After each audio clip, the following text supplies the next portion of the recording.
नमस्कार दोस्तों, क्या हाल चाल। स्वागत है आपका फिर से आपके और मेरे प्यारे चैनल कहां पर, मैथ कोर पर। मुझे पता है काफी गैप पड़ रहा है क्योंकि फेस्टिवल सीजन चल रहा था, ऐसे वैसे सब बिजी थे। तो मैंने सोचा कि अब फिर से वो टाइम आ गया है कि दोबारा पढ़ाई को क्या करा जाए, कंटिन्यू करा जाए। तो बच्चों, आज की क्लास में हम कोऑर्डिनेटर्स की नेक्स्ट एक्सरसाइज शुरू करने जा रहे हैं, दैट इज एक्सरसाइज 8.2। 8.2 पढ़ने से पहले तुम्हें इसकी इंट्रोडक्शन पढ़नी पड़ेगी क्योंकि आज हम मिड पॉइंट फॉर्मूला से यानी मिड पॉइंट थ्योरम से हम आज ये चैप्टर सॉल्व करेंगे, एक्सरसाइज सॉल्व करेंगे।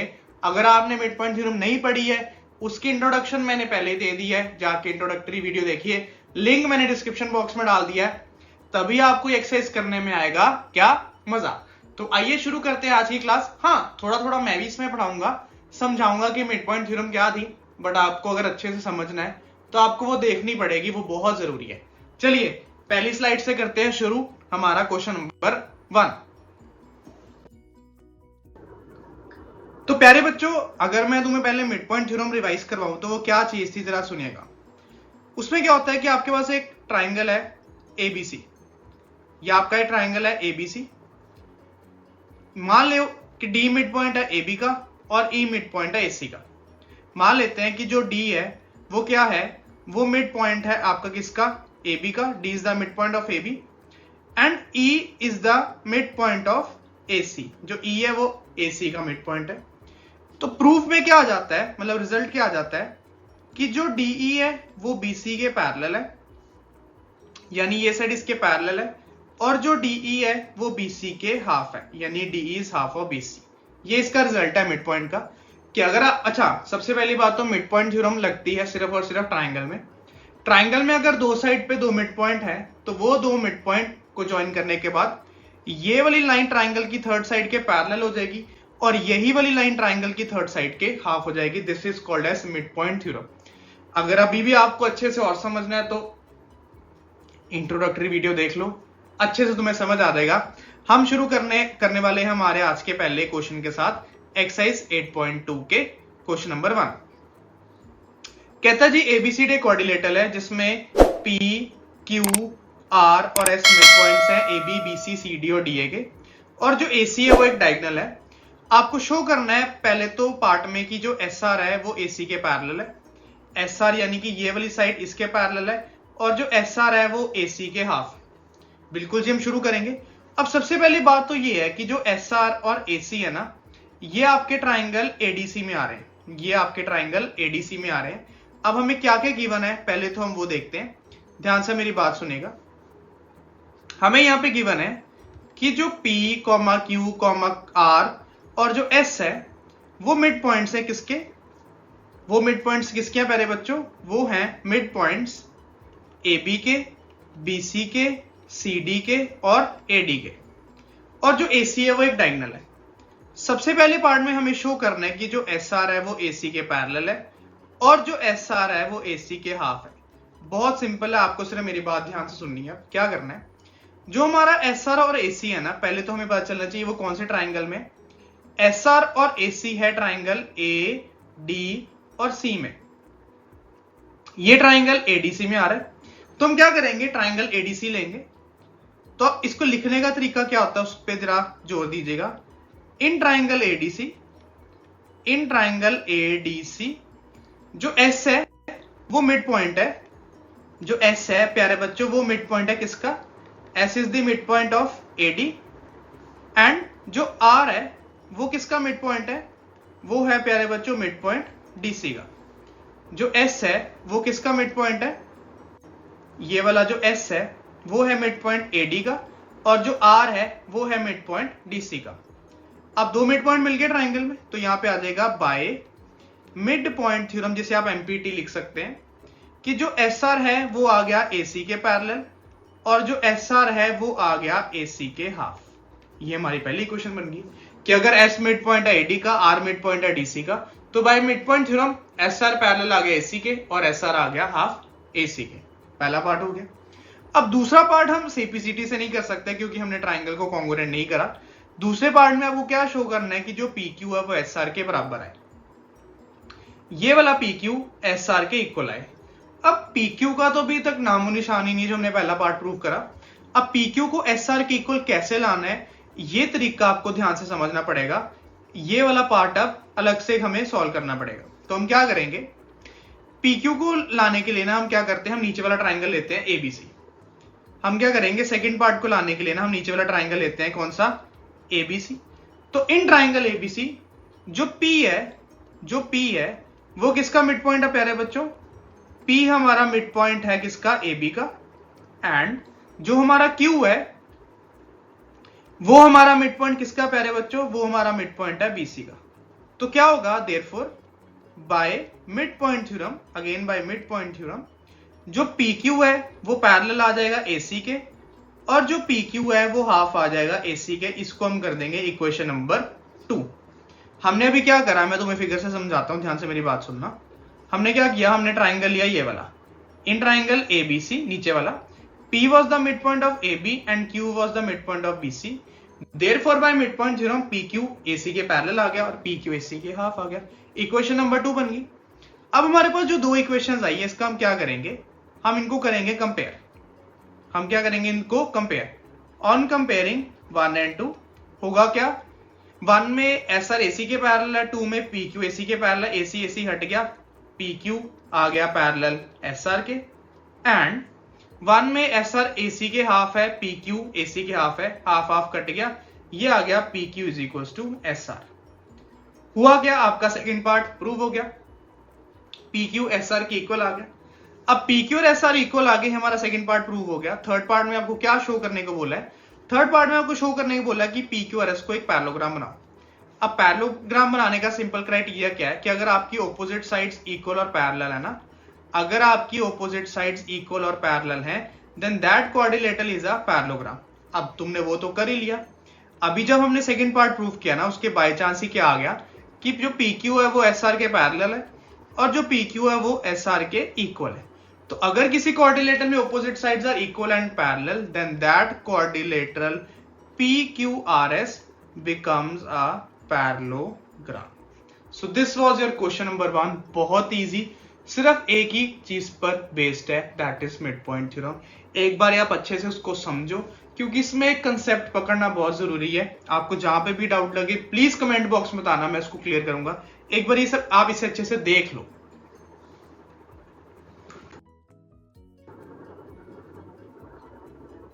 अब प्यारे बच्चों, जो क्वेश्चन नंबर 2 है ना, ये थोड़ा सा चुलबुला है।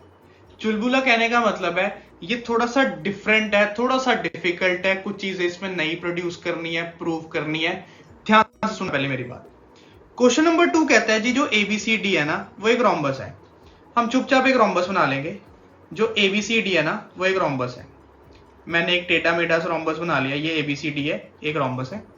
कहता है PQ और S इसके मिड पॉइंट्स है, P AB का, Q इसका, R इसका और S इसका क्या है मिड पॉइंट, और DA का। शो दैट क्वाड्रिलेटरल PQRS, जो ये अंदर फिगर बन रही है PQRS, आपको इसको क्या बनाना है, एक रेक्टेंगल।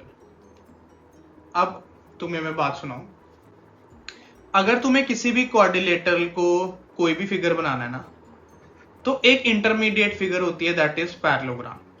आप किसी भी फिगर को पैरेललोग्राम बनाए बिना कुछ भी प्रूव नहीं कर सकते। इसका मतलब ये है कि तुम्हें पहले PQRS को पैरेललोग्राम बनाना है। वो तुमने क्वेश्चन नंबर 1 में अभी देखा कि दो ट्राइंगल्स लिए, उसमें मिड पॉइंट थ्योरम लगाई, कंपेयर किया, पैरेललोग्राम बन गया। वो एक पार्ट कॉमन है। उसके बाद पैरेललोग्राम बनाने के बाद ना आपको इसको रेक्टेंगल बनाना है। अब पैरेललोग्राम से रेक्टेंगल बनाने का तरीका क्या होता है कि आप पैरेललोग्राम के किसी एक एंगल को क्या कर लो, 90 डिग्री बना दो। पैरेललोग्राम के किसी एक एंगल को 90 डिग्री बना दो। अगर आप उसमें सक्षम हो गए तो वो आपका क्वाड्रिलेटरल बन जाएगा, रेक्टेंगल। मेरी बात ध्यान सुनना, हम किसी भी क्वाड्रिलेटरल को डायरेक्टली कोई भी चीज प्रूव नहीं कर सकते, whether it is a rectangle, something like rhombus. इस तरह से हमें पहले पैरेललोग्राम बनाना पड़ेगा। तो हमें इस क्वेश्चन में अगेन गिवन क्या है कि जो PQR और गिवन टू प्रूफ बहुत जरूरी है, ये मिड पॉइंट्स हैं, are the mid points of AB, BC, CD and DA। Prove आपको यहाँ पे क्या करना है प्यारे बच्चों, आपको यहाँ पे प्रूव करना है कि जो क्वाड्रिलेटरल PQRS है ये बन जाए एक रेक्टेंगल। क्वाड्रिलेटरल PQRS को क्या बनाना है प्यारे बच्चों, इसको बनाना है एक रेक्टेंगल। अब रेक्टेंगल बनाने के लिए क्या करना है, यहाँ पे सबसे पहले ना पी क्यू आर एस को हम बनाएंगे एक पैरेललोग्राम। फटाफट से पैरेललोग्राम बना लेंगे। कैसे? प्रूफ में हम ले लेंगे कि इन ट्राइंगल एडीसी जो हमारा एस है वो मिड पॉइंट है एडी का, S is the mid point of AD and R is the mid point of DC and R is the mid point of DC. Therefore, by midpoint theorem,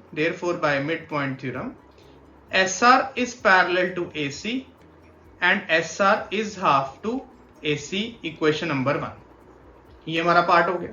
अब चलते हैं नीचे वाले triangle ABC में। In triangle ABC में P is the midpoint of AB, जो P है वो क्या है, मिड पॉइंट ऑफ AB।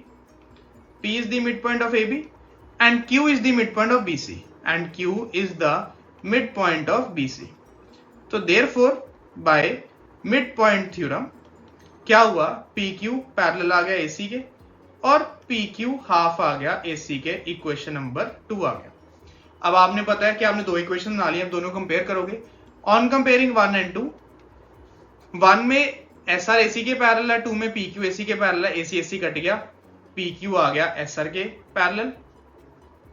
1 में SR AC के हाफ है, सेकंड में PQ AC के हाफ है, हाफ हाफ कट गया, PQ आ गया SR के बराबर। अगर ऑपोजिट साइड पैरेलल और इक्वल आ जाए then that quadrilateral becomes a parallelogram. तो PQRS क्या बन गया हमारा प्यारे बच्चों, एक पैरेललोग्राम। ये था हमारा हाफ सॉल्यूशन। PQRS को क्या बना लिया हमने, एक पैरेललोग्राम। अगर आपको यहां तक क्लियर है प्लीज कमेंट बॉक्स में थम्स अप डालिएगा। अगर आपको कहीं भी डाउट लगता है वो भी आप कमेंट बॉक्स में दे मारिएगा। एक बार आप यहां देख लो, फिर मैं तुम्हें इसका अगला पार्ट बताऊं कि अभी पैरेललोग्राम को रेक्टेंगल कैसे बनाना है। बहुत सिंपल है, सिर्फ एक बार ही समझाना है, तुम समझ जाओगे, मुझे पता है तुम इंटेलिजेंट हो। सुनो मेरी बात, फिगर को दोबारा ड्रॉ करते हैं। ABCD रोम्बस था, ठीक है जी। P इसका मिड पॉइंट है, Q इसका, R इसका और S इसका। और जो AC था वो एक डायगोनल था, AC भी ड्रॉ कर लेते हैं। ये हमारा डायगोनल है और ये हमारी इंटरनल फिगर है। हमने PQRS को अभी तक क्या कर लिया, पैरेललोग्राम बना लिया। अभी बारी क्या आ गई इसको रेक्टेंगल बनाने के लिए। तो रेक्टेंगल के लिए क्या करा, मैंने BD को भी ज्वाइन कर लिया।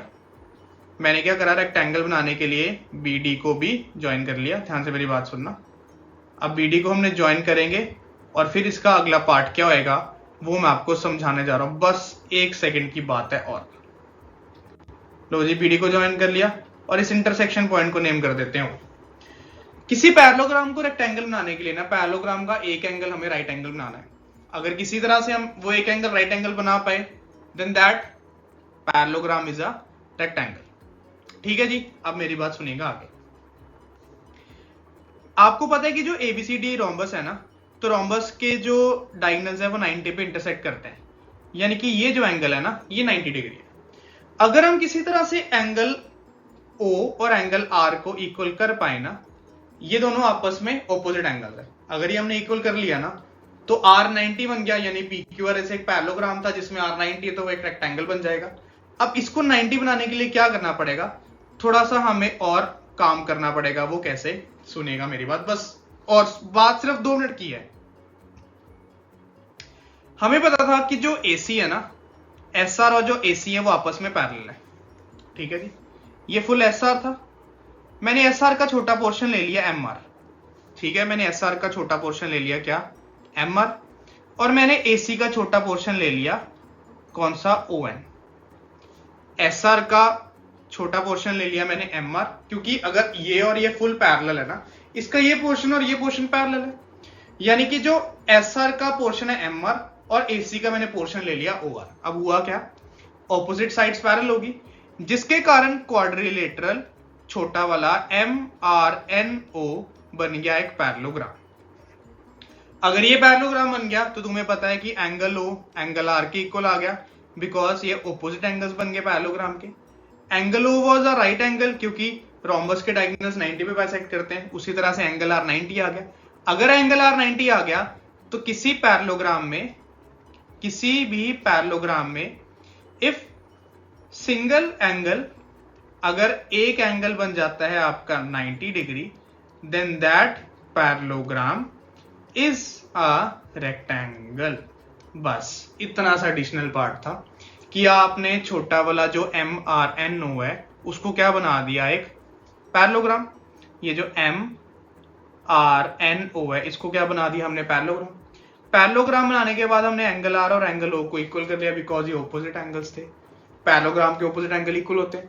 अगर ये ऑपोजिट एंगल इक्वल बन गए इसका मतलब एंगल R 90, और वो एंगल R पूरे PQRS के लिए भी R था तो वो 90, और वो पैरेललोग्राम का अगर सिंगल एंगल 90 है then that is a rhombus. So ये था क्वेश्चन नंबर 2। एक बार आप अच्छे से देखें, फिर हम बढ़े हमारे क्वेश्चन नंबर 3 पर।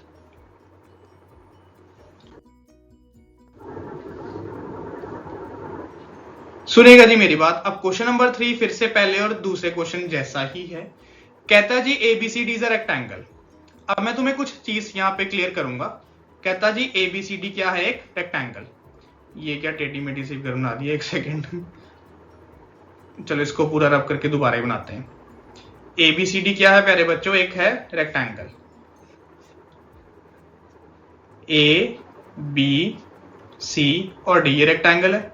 PQRS मिड पॉइंट्स है, ये P है, ये Q है, ये R है और ये S है। इसको ज्वाइन कर लेते हैं। कहता शो करो जो क्वाड्रिलेटरल PQRS है ना वो रोम्बस बने। रोम्बस बनाना बहुत सिंपल है, पर तुम्हें पता है कि किसी क्वाड्रिलेटरल को रोम्बस तक लेके जाने के लिए क्या करना पड़ता है, उसको पैरेललोग्राम बनाना पड़ेगा। और क्वाड्रिलेटरल से पैरेललोग्राम बनेगा मिड पॉइंट थ्योरम से, और फिर पैरेललोग्राम से रोम्बस बनाने के लिए हमें कुछ स्ट्रैटेजी लगानी पड़ेगी। पर ये वाला जो पार्ट है ना मिड पॉइंट थ्योरम, अब ये वाला पार्ट मैं तुम्हारे लिए नहीं करूंगा, ये तुम मुझे करके कमेंट बॉक्स में बोलोगे जी हाँ जी सर हमने ये कर लिया, अगला पार्ट हम समझने लगे। सिर्फ मिड पॉइंट थ्योरम अप्लाई करनी है। पहले एक ट्राइंगल ले लिया, ऊपर वाला ADC, उसमें S और R मिड पॉइंट है तो SR AC के पैरेलल और SR AC के। हाँ, फिर नीचे वाला ट्राइंगल है ABC जिसमें P मिड पॉइंट है AB का, Q मिड पॉइंट है BC का, तो PQ AC के पैरेलल और PQ AC के। हाँ, दोनों को कंपेयर करोगे तो आपका क्वाड्रिलेटरल PQRS क्या बन जाएगा, पैरेललोग्राम। जाइए पहले पैरेललोग्राम प्रूव करके आइए, तब तक के लिए मैं आपका वेट करता हूं। ठीक है जी। जब तुम क्वाड्रिलेटरल को पैरेललोग्राम बना लोगे उसके बाद आगे सॉल्यूशन कंटिन्यू होने जा रहा है। अब वो कैसे, कहता अब इस पैरेललोग्राम को बनाओ रोम्बस। रोम्बस के लिए क्या करना होता है कि हमें एडजेसेंट साइड इक्वल करनी होती है, जैसे PS को PQ के या QR के या RS के। अगर आप इन चारों में से कोई भी एक सॉल्यूशन प्रूव कर लेते हो ना तो ये क्या बन जाता है, पैरेललोग्राम, एक रोम्बस। अब उसके लिए क्या करेंगे, हम छोटे वाले दो ट्राइंगल लेंगे, एक APS और एक BPQ। ध्यान से मेरी बात सुनना। In triangle APS and triangle BPQ इसको कॉन्ग्रुएंट करेंगे। सबसे पहली बात तो ABCD रेक्टेंगल था तो angle A is equal degree, क्योंकि रेक्टेंगल के सारे एंगल राइट एंगल होते हैं। फिर P मिड पॉइंट था तो AP आ गया PB के इक्वल। P हमें क्या दिया हुआ था, एक मिड पॉइंट। अगर P मिड पॉइंट है तो AP PB के इक्वल आ गया। और तीसरी चीज मैंने ले ली AS is equal to BQ। अब आप बोलेंगे कि AS is equal to BQ तो कहीं दिया नहीं, कैसे ले लिया। अब वो कैसे, हमें पता रेक्टेंगल की ऑपोजिट साइड इक्वल है, AD और BC इक्वल है। मैंने क्या करा, इसका हाफ कर दिया। अब हाफ भी क्यों करा, क्योंकि S मिड पॉइंट था AD का तो AD का हाफ AS आ गया, और Q मिड पॉइंट था BC का इसलिए BC का हाफ आ गया BQ। इसलिए AS एंड BQ आ गया because S and Q are the mid points. ये इसके पीछे का लॉजिक था, कोई ऐसे ही नहीं था कि मैंने डायरेक्टली सॉल्व करा दी। ठीक है जी। अब ये तीन चीजें ले ली, अब तो पहले से कॉन्ग्रुएंट करेंगे। अब कॉन्ग्रुएंसी का कौन सा क्राइटेरिया लग रहा है, यहाँ पे लग रहा है साइड एंगल साइड, बिकॉज एक राइट एंगल है। RHS नहीं लगेगा क्योंकि RHS के लिए हाइपोटेन्यूज हमारे पास नहीं मिला, तो यहां पे आ गया by side angle side triangle APS is congruent to triangle BPQ। और फिर हमने क्या करा, CPCT से ये निकाल लिया कि PS आ गया PQ के इक्वल, यानी दो एडजेसेंट साइड आ गई इक्वल PS PQ के। अगर PS PQ के इक्वल है तो प्यारे बच्चों सिमिलरली PQ आ गया QR के इक्वल, देन QR आ गया RS के इक्वल। अगर ये सारे ही आपस में इक्वल है तो क्या हुआ, PQRS बन गया एक रोम्बस। बस इतना सा काम था कि चारों साइड आपस में बराबर करानी है। जैसे ही आपने बराबर करा ली तो वो पैरेललोग्राम क्या बन गया, एक रोम्बस। एक बार आप अच्छे से देखें। ये था जी हमारा आज का काम। अब हम नेक्स्ट वीडियो में लास्ट इसका पार्ट कंप्लीट करके चैप्टर को खत्म कर देंगे। सो टिल देन बी से बी हैप्पी, बाय बाय।